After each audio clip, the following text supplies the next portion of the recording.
Hello everyone, how are you guys? The Mandalorian show is in full swing, and this episode is the most action-packed yet. It's a blast from the start to finish, so let's get to the full breakdown of episode 3. I shall do what I must, Obi-Wan. We begin as Mando heads to Trask, that is an estuary moon orbiting the gas giant Kol Ibn. Mando has a pretty hilarious landing, and he has to get craned up onto the landing pad for much needed repairs with the help of the Mon Calamari technicians.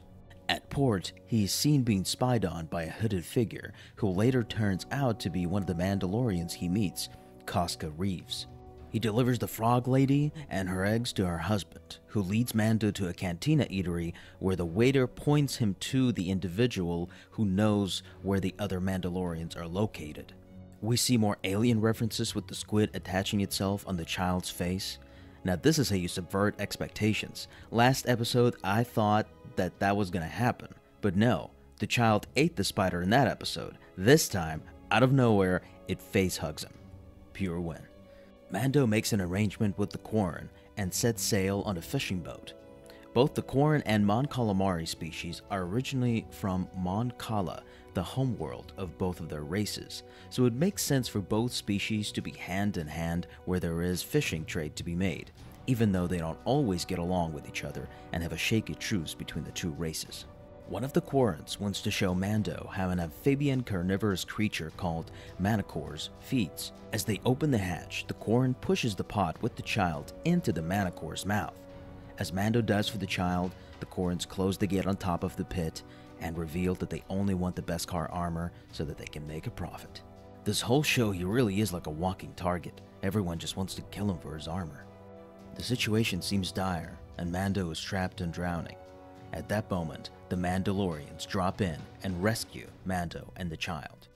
Koska Reeves jumps into the Mamicore's mouth and secures the baby, killing the beast in the process.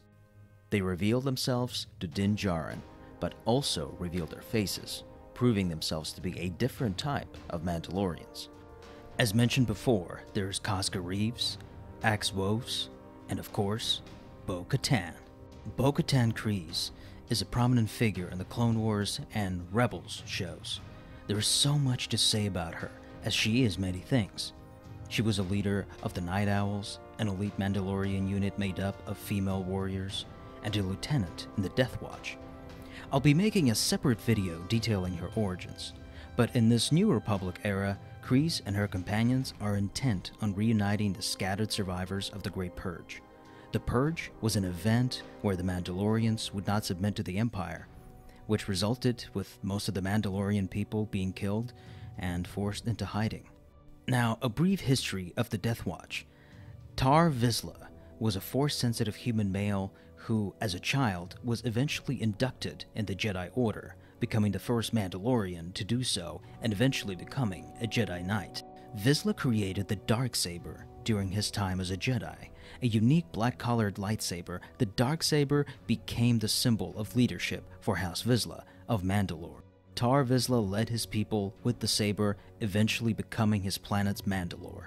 Later, Clan Vizla took back the Darksaber, and as it symbolized a right to rule and hoped to restore planet Mandalore to its former glory. Din Djarin demands to know where they got their armor and accuses them of not being real Mandalorians. Bo explains that her armor has been in her family for generations and that he is different.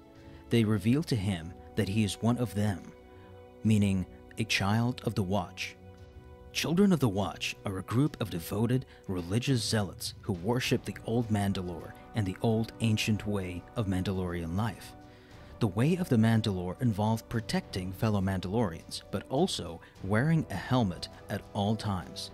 If a Mandalorian removed their helmet in front of another living being, they were no longer permitted to wear it. Mando leaves them, disgusted by their attitude towards the old way. He runs into some Quarians who are actually related to the ones they all killed earlier on the fishing boat, but then the 3 Mandalorians catch up to him again and save his hide for the second time. Over some food back at the cantina, they talk about how Trask is a black market for stolen Mandalorian weaponry, and they're trying to get it back. Bo tries to get Din Djarin to join her movement, but Mando refuses, as he has his own mission, he's been tasked to bring the child to the Jedi. Bo-Katan says she knows a Jedi and can tell him where to find one once he helps them with a mission. They set out to take over an Imperial freighter filled with weapons before it ascends into orbit and jumps into hyperspace. The child is left with the Frog family for safekeeping. The 4 Mandalorians completely wipe the floor with the whole platoon of stormtroopers, as they're little more than cannon fodder to them. Here, Bo-Katan reveals her plan to take over the ship and use it in the fight to become the new Mandalore. But she's searching for something. Sabine Wren gave the Darksaber to Bo to unite all Mandalorians. But in here we see Moff Gideon wielding the sword. How did he get it? The only way to take it from the owner is to challenge them to trial by combat or just kill them. Bo is alive, so Gideon probably stole it somehow.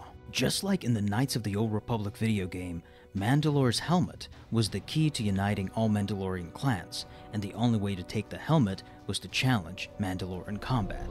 Mandalore is the greatest honor for our people. Mandalore's helmet is passed from one leader to the next. Claiming the helmet is a traditional way for the new Mandalore to be chosen. Even in defeat, we held on to our tradition. This is the helmet of the old Mandalore, the same one he wore in the Exar Kun War, and many wars before.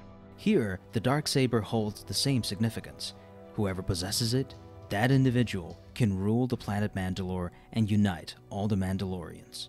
On the bridge, the hologram of Moff Gideon orders the captain of the freighter to commit suicide and kill everyone on board. But before that can happen, the quartet of Mandos pull the ship up and save the day. Bo tries to get the captain to tell her where the Darksaber is, but he bites down on an electric cyanide capsule in his molar and fries his own brain.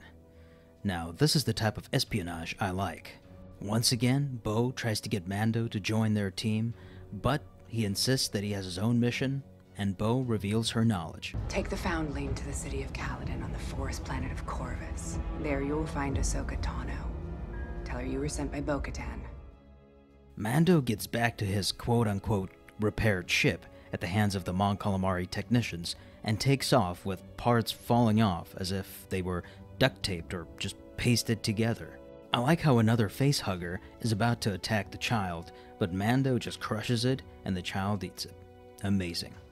I can't wait to see the encounter with Ahsoka as it's supposed to happen in Episode 5. It would be great to see Ahsoka after Rebels and find out what happened to her.